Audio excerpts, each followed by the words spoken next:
23শে মে 2026।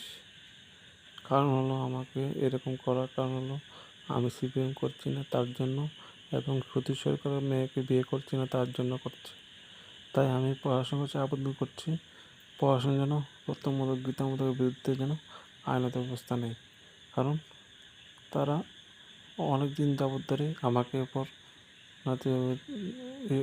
অত্যাচার করছে, মারধর করছে এবং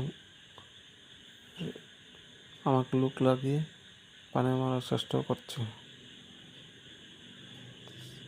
তার মধ্যে যারা জড়িত আছে তাদের বিরুদ্ধে যেন আইনত ব্যবস্থা আমি পড়াশোনার কাছে আবেদন করছি,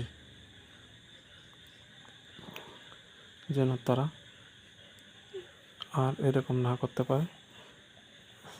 তার জন্য পড়াশোনার জন্য আইনত ব্যবস্থা নেওয়ার জন্য আমি পড়াশোনার কাছে আবেদন করছি। জয় হিন্দ।